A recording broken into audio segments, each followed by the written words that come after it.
Hi guys, welcome to my YouTube channel. If you are new here, my name is Abisola Olu-Ojo. So I welcome you on board my channel and I hope that you stay. If you are returning, welcome back to the channel guys, and thank you for sticking around. On today's video, as you can already see from the topic, I'm going to be discussing why living abroad is not for you.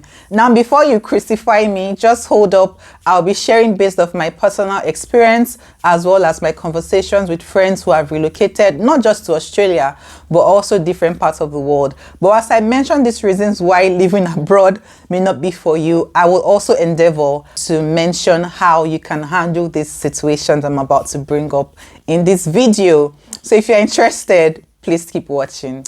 All right guys, so let's jump into it. Now, first on my list is research. If you cannot do your research, please stay where you are. Don't bother relocating. And I say this because I've seen how a lot of people have shot themselves in the leg because they have refused to do research. Now, research is the most powerful tool that you will need when it comes to relocating outside of your own country. Now, I know that there are many people, especially students, who are looking to relocate and tend to rely heavily on immigration agents. While they might be very helpful, it is so important that you are on top of every information for yourself. So if they're telling you do A, B, and C, you have to be sure that A, B, and C is what you should be doing and not just swallowing up on everything that an agent tells you.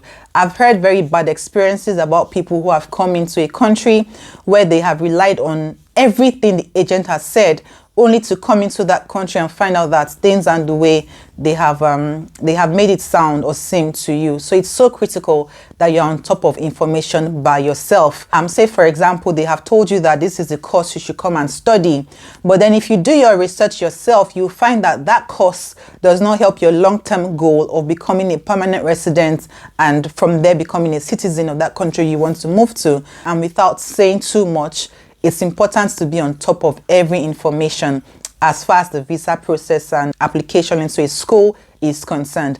Now, that's even like the first part of research. When you finally come into that country you've been hoping to get into, research becomes your lifestyle because you also have to look into good suburbs to live in, good jobs to get, and things like that. You just have to prioritize researching so you're making the right decisions every single time.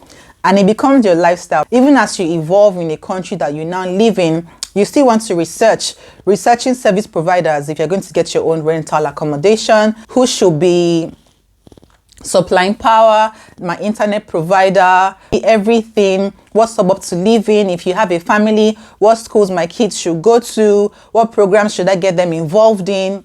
Endless research. And when you want to have your own property eventually, and what builders are best, where should I build, what kind of house should I build, interest rates, mortgage payments, everything requires research. Nobody even has to teach you. You will learn that it is so important to do research, because without it, honestly, you will be lost. You will be lost without research. So if you want to relocate and you just can't do research, stay at home.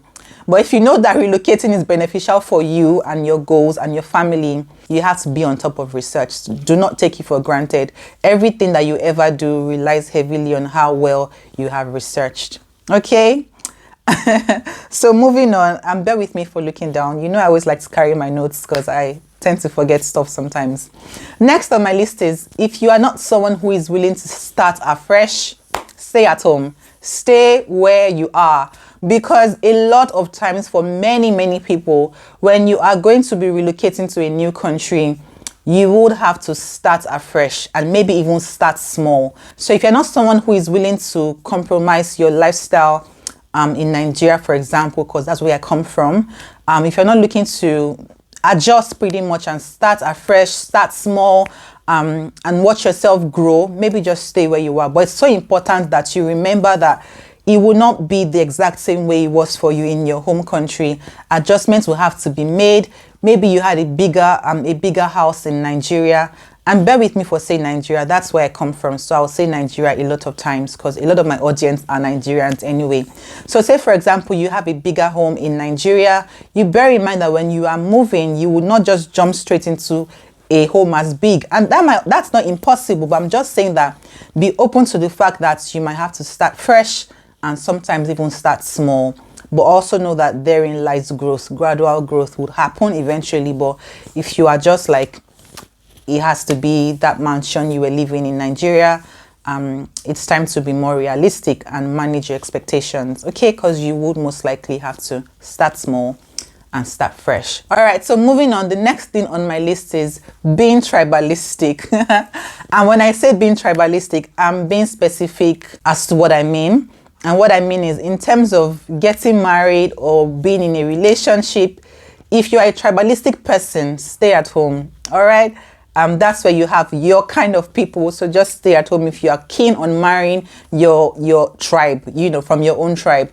I've met some very lovely single ladies as well as single men who say, I cannot marry anybody who's not Nigerian. I cannot marry anybody who is not Kenyan because I'm from Kenya.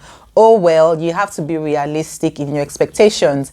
If you are so determined to marry someone from your own tribe, then moving abroad is not for you. So just stay where you have your own kind of people everywhere. But if you want to move abroad, you might have to be more open in terms of expectations again. For me, the most important factor is marrying someone who has the fear of God. And that means marrying someone who is saved, okay? Everything else can be worked around. I hear people say that they don't have the same values I have. You know, you have to be more open. You have to be more open to meeting people from other parts of the world. You have to be open to making new connections aside your own tribe. It's so important if you are looking to stay in a foreign country for the rest of your life. You want to get married and have children, but you have come in single. Don't be tribalistic. You have to be open to meeting new people. So the next thing on my list is the DIY lifestyle. So doing it yourself lifestyle is a big part of living abroad. Now, if this is not your style, stay at home. Do not move abroad, because for the first few years at least, you have to do most things, if not everything, yourself. At some point, I used to make my own hair, and with my kids, I had to do everything, which can be very demanding physically and mentally sometimes, but it is what it is. As you evolve and as you grow, make more money, become more comfortable, you can start employing staff to help you with some things. But for the initial part of your relocation, you would have to do stuff yourself. You have to be your own electrician. You have to be your own gardener. You have to be your own chauffeur. You have to do everything. So if that's not for you, stay at home. But again, you have to be open to doing things yourself. And then trust me, it will make you stronger. It will make you more skilled. I'm a way more skilled person than I used to be before. I can do a lot of things myself now without necessarily having to employ someone to do it for me. So just bear in mind that a lot of things, and I mean a lot of things, you would have to do by yourself if you want to move abroad. All right, next thing on my list is I'm tempted to make this about Australia because I haven't traveled so much, you see. But what I know is they are very, what's that word now? They are very egalitarian in nature. So everyone is treated the same way. Everyone is equal. So if you're someone who likes to be put on a pedestal, you want to be called with a certain title or respected in a certain way, moving abroad may not be for you. Or you want to be called chairman, or because you're a manager, you want someone to carry your bag for you in the office and things like that. Australia is quite egalitarian in nature. Everyone is treated the same way. Nobody looks down on anybody because of their profession or the job that they do.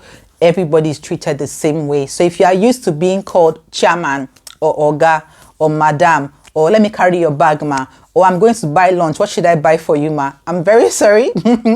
That's not going to happen. Now, within the Nigerian community or your community of people, there'll probably still be that respect and honor you have for one another. But outside of your own tribe or your own people, everyone will relate with you as they would with anybody else. You will not be placed on any pedestal. So just bear in mind, if you're someone who is keen on that respect, then moving abroad is not for you.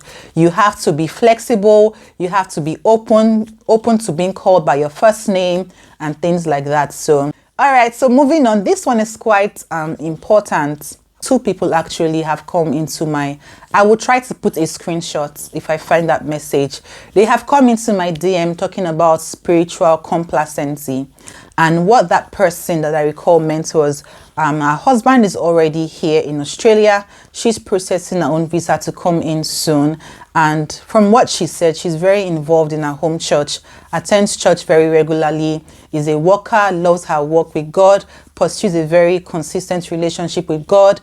But she's concerned that when she moves to Australia, that would change because she has heard that people are very complacent spiritually, and she's wondering what she can do to ensure that she doesn't become complacent spiritually. Now, I think that's an amazing question to ask anybody who is already living here. And let me also say that it is very relatable.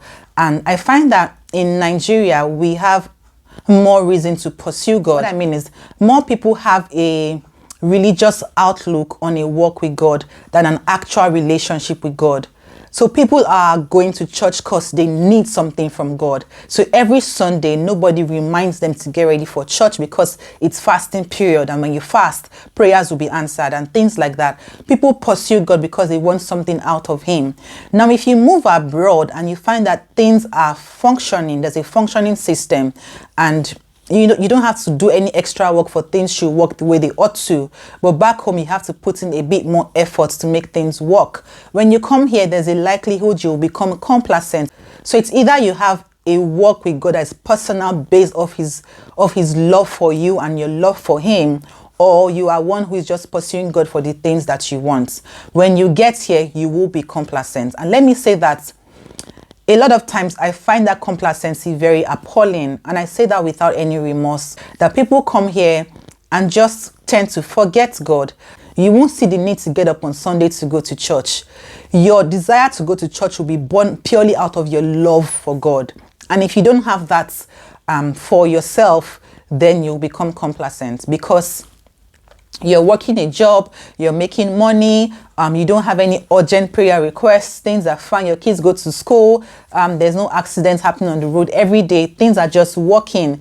There's a tendency that you would become complacent spiritually. So that's something you have to really, really bear in mind. What I tell people is, God's word says that those who are thirsty will be filled. So if you really want more of God and you don't want your fire to go down, you have to be intentional.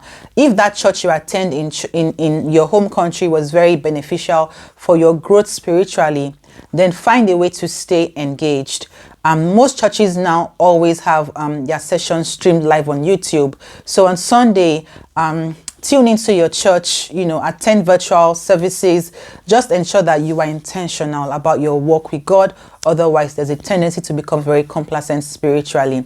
Now, a lot of churches here might not pray the way your church in Nigeria used to pray, and you find that you're not getting as filled as you would like to spiritually, then look for what will fill you. So go onto YouTube, download messages, listen to them, just work on your own spiritual growth yourself, because if you do come here and you don't find a way to stay on fire, you can become complacent. All right? Okay. I think the second to the last thing, or maybe the last thing on my list, is your self-care routine will suffer. So if you are big on self-care, massage once in a month, pedicure, manicure once in a fortnight, and things like that, based on my own personal experience, my self-care routine, down the drain. I used to say that every month I'll get one massage, my manicure and pedicure always pink and things like that. When you are living abroad and you are thinking of work, thinking of your children, thinking of the activities your kids have to do, thinking of everything you need to get done, self-care will suffer. Except you are single, except you don't have children, except you run your own business, except you have your own time in your hands, it can be very difficult to stay on top of self-care, and that will include siestas or naps or sleeping when you want to sleep, or going to the cinema or going to the spa. Just having that me time, it will suffer. Now, if your kids are older and you have teenagers as kids, good for you, because then they can take care of themselves. But when your kids are highly dependent on you, your self-care will suffer. So if you don't know how to deal with that, just stay at home and be going to your spa, having your massage, sleeping in the afternoon, Going to the cinemas and just caring for yourself, having your hair done every now and then, fantastic, you have it going good. So just stay where you are, because from my own personal experience, my self-care routine has suffered. I try to be very intentional now. I want to even buy a nail lamp so I can like do my own manicure at home, paint my nails and dry my nails, because I don't really have time to walk into the salon every now and then to get my nails done. The struggle is real. That's not a phrase I like to use, but with this one, it's a lot to deal with. So yeah, final thing on my list is inclusion and diversity. Now that's a very touchy subject and is very controversial as well, but what I want to say is that if you're not someone who is open to accepting people's sexual or religious preferences and orientation, please stay at home. And I actually mean that. Now, in most countries, you would see a lot of diverse people. And I mean in terms of preferences and orientation, you would experience diverse people. Now, you don't have to accept their orientation, but you must respect it. I mean that very seriously. You don't have to accept people's orientation or preferences or mindset about things, but you must respect it. If you're not able to respect it, that can become a very big problem for you if you are living abroad. So without saying too much, I feel like you already know what I mean beyond what I've already said. So just bear in mind that it's so important to accept people's values and orientation. It's so important to embrace being inclusive. All right.